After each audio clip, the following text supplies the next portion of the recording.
And now mute. We encourage you to be muted for our evening together because it helps assure that the noises and the sounds that we hear are not noises that might otherwise distract us from the importance of our gathering this evening.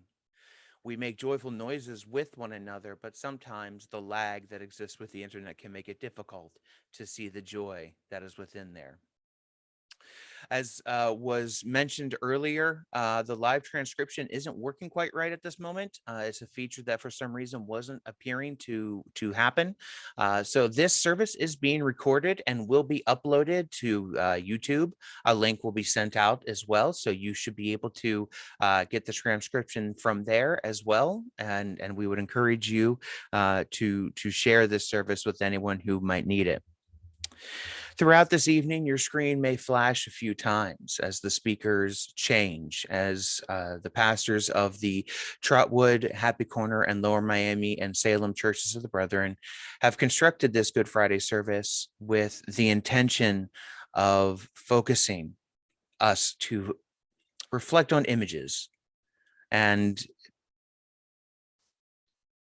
ask us to inquire what this evening might mean. For this evening is one of sorrow. It is one in which, for all intents and purposes, to the people closest to Jesus, they thought he had died. This service is designed to meld the different journeys the four different communities have worked together alongside for this Lenten season, weaving them together in such a way so that you will hear echoes of things that you have worked through with your congregation as well.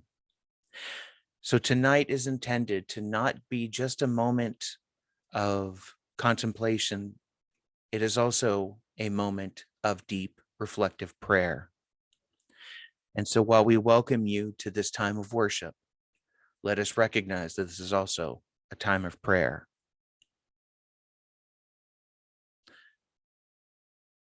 We ask you now, in the spirit of prayer, to bow your heads as Jen and I do the call to worship.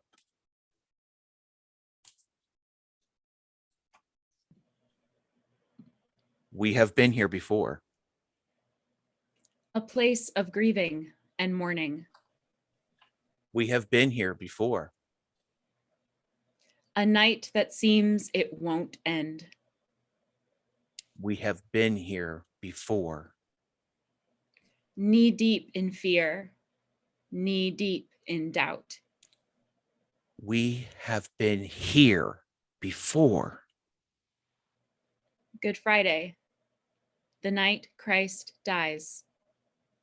So once again, we find ourselves here.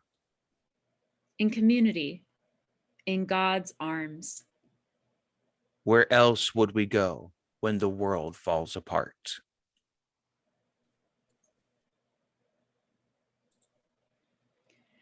Before I read our first scripture this evening, I'm going to introduce to you a spiritual practice we have been using at Trotwood Church of the Brethren this season.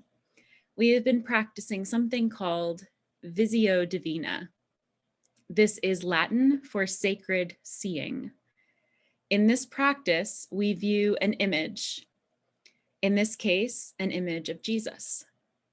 We allow our imaginations to place us in the scene with Jesus, and we invite ourselves to notice, what are our eyes drawn to in the image? What might this Jesus that we are seeing have to say to us? Where does this Jesus lead us? Typically, after viewing the image, we would take a few minutes to reflect on what we experienced.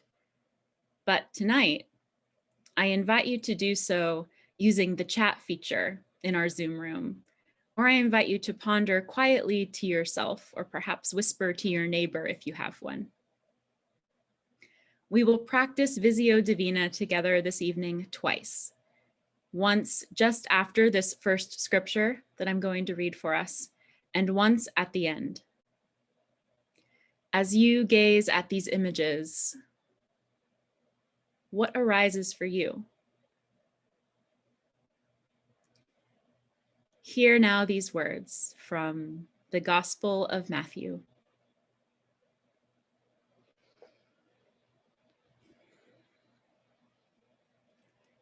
Then Jesus went with them to a place called Gethsemane, and he said to his disciples, "Sit here while I go over there and pray." He took with him Peter and the two sons of Zebedee and began to be grieved and agitated. He then said to them, "I am deeply grieved, even to death. Remain here and stay awake with me." And going a little farther, he threw himself on the ground and prayed, "My Father, if it is possible, let this cup pass from me. Yet not what I want, but what you want." Then he came to the disciples and found them sleeping.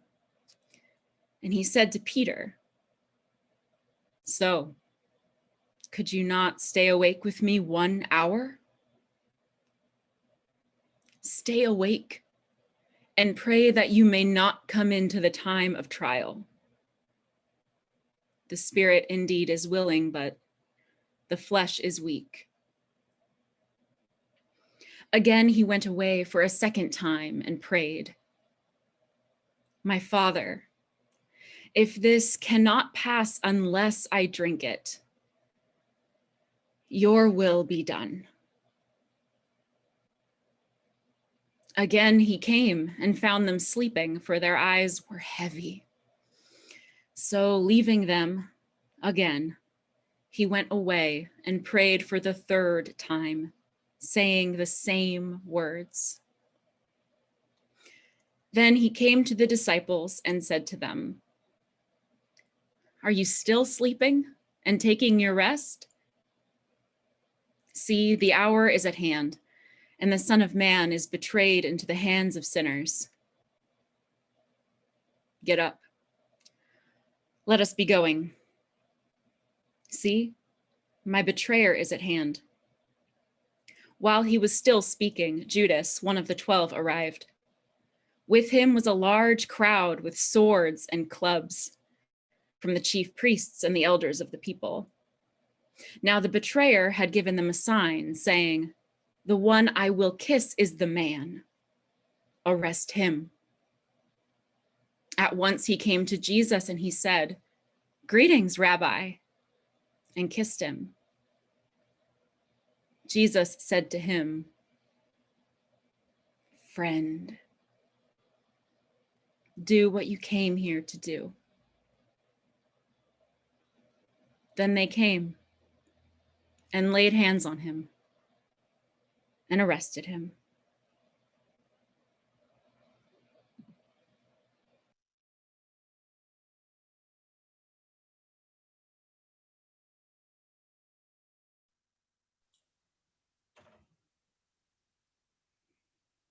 Stay with me, remain here with me, watch and pray, watch and pray. Stay with me, remain here with me, watch and pray, watch and pray.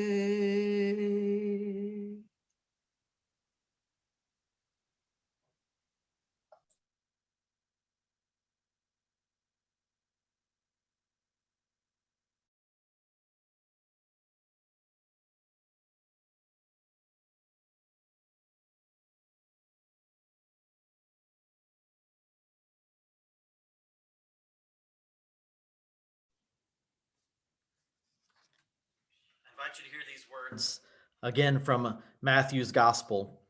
All of our scriptures tonight will be from Matthew 26 and 27. Now Peter was sitting outside in the courtyard. A servant girl came to him and said, "You also were with Jesus the Galilean." But he denied it before all of them, saying, "I do not know what you are talking about." When he went out to the porch, another servant girl saw him. And she said to the bystanders, "This man was with Jesus of Nazareth." Again, he denied it with an oath, "I do not know the man." After a little while, the bystanders came up and said to Peter, "Certainly you are also one of them, for your accent betrays you." Then he began to curse, and he swore an oath, "I do not know the man." At that moment, the cock crowed. Then Peter remembered what Jesus had said, "Before the cock crows, you will deny me 3 times." And he went out and wept bitterly.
Jesus was brought before the governor, and Pilate said, "Are you the king of the Jews?" And Jesus replied, "That's what you say." But he didn't answer when the chief priests and elders accused him. And then Pilate said, "Don't you hear the testimony they bring against you?" But he didn't answer, not a single word. So the governor was greatly amazed. Now the chief priests and the elders had persuaded the crowds to ask for Barabbas and to kill Judas. "Which of the 2 do you want me to release to you?" "Barabbas," they replied. And Pilate said, "But then what should I do with Jesus, the Christ?" "Crucify him." "Why? What wrong has he done?" And they shouted even louder, "Crucify him." Pilate saw that he was going nowhere and the riot was starting. So he took water and he washed his hands right in front of the crowd. "I'm innocent of this man's blood. It's your problem." And the people replied, "Let his blood be on us and on our children." Then he released Barabbas to them. And he had Jesus whipped and then handed him over to be crucified. Now the governor's soldiers took Jesus into the governor's house, and they gathered the whole company around him. They stripped him and put a red military coat on him. They twisted together a crown of thorns and put it on his head. They put a stick in his right hand. Then they bowed down in front of him and mocked him, saying, "Hail, King of the Jews."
Matthew 27:31 through 43.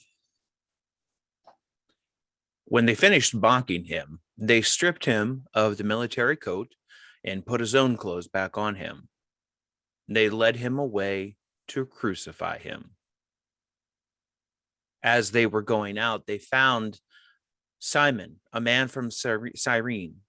They forced him to carry his cross.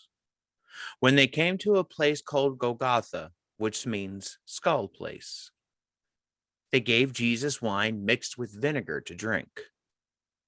But after tasting it, he didn't want to drink it. After they crucified him, they divided up his clothes among them by drawing lots. They sat there guarding him. They placed above his head the charge against him. It read, "This is Jesus, the King of the Jews." They crucified him with two outlaws, one on his right side and one on his left. Those who were walking by insulted Jesus, shaking their heads and saying, "So you were going to destroy the temple and rebuild it in 3 days, were you? Save yourself. If you are God's son, come down from the cross." In the same way, the chief priests, along with the legal experts and the elders, were making fun of him, saying, "He saved others, but he can't even save himself. He's the king of Israel, so let him come down from the cross now. Then we'll believe him. He trusts in God, so let God deliver him now if he wants to. He said, 'I'm God's son.'"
From noon on, darkness came over the whole land until 3 in the afternoon. And at about 3 o'clock, Jesus cried with a loud voice, Eli, Eli, lema sabachthani, which is, my God, why have you forsaken me? When some of the bystanders heard it, they said, this man is calling for Elijah. At once, one of them ran and got a sponge, filled it with sour wine, put it on a stick, and gave it to him to drink. But the others said, wait, let us see whether Elijah will come to save him. Then Jesus cried again with a loud voice and breathed his last. At that moment, the curtain of the temple was torn in two from top to bottom. The earth shook and the rocks were split. The tombs also were opened, and many bodies of the saints who had fallen asleep were raised. After his resurrection, they came out of the tombs and entered the holy city and appeared to many. Now, when the centurion and those with him who were keeping watch over Jesus saw the earthquake and what had taken place, they were terrified and said, truly, this man was God's son.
When it was evening, there came a rich man from Arimathea named Joseph, who was also a disciple of Jesus. He went to Pilate and asked for the body of Jesus. Then Pilate ordered it be given to him. So Joseph took the body and wrapped it in a clean linen cloth and laid it in his own new tomb, which he had hewn in the rock. Then he rolled a great stone to the door of the tomb and went away.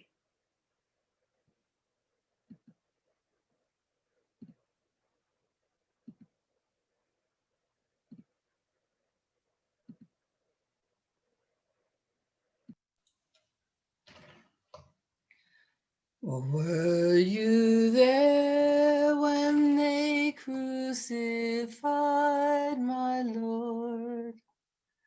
Were you there when they crucified my Lord?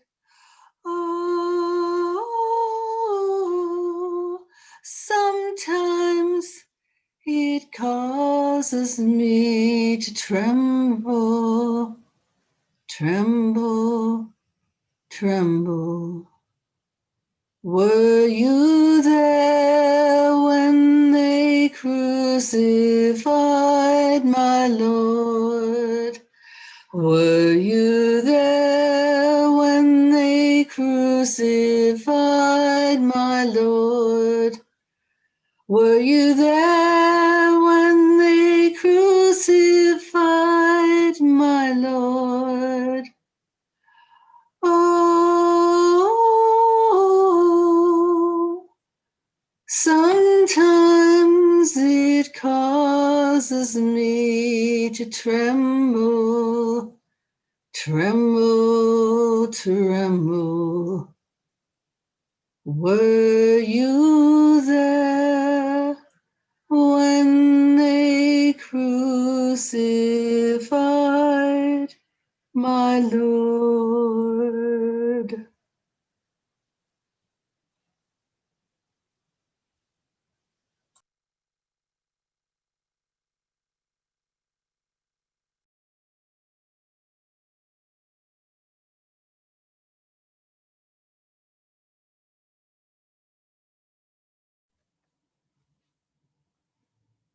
The Song of the Winding Sheet by Jan Richardson. We never would have wished it to come to this. Yet we call these moments holy as we hold you. Holy the tending, holy the winding, holy the leaving as in the living. Holy the silence, holy the stillness, holy the turning and returning to earth. Blessed is the one who came in the name. Blessed is the one who laid himself down. Blessed is the one emptied for us. Blessed is the one wearing the shroud. Holy the waiting, holy the grieving, holy the shadows and gathering night, holy the darkness, holy the hours, holy the hope turning toward light. Sisters and brothers, go in peace.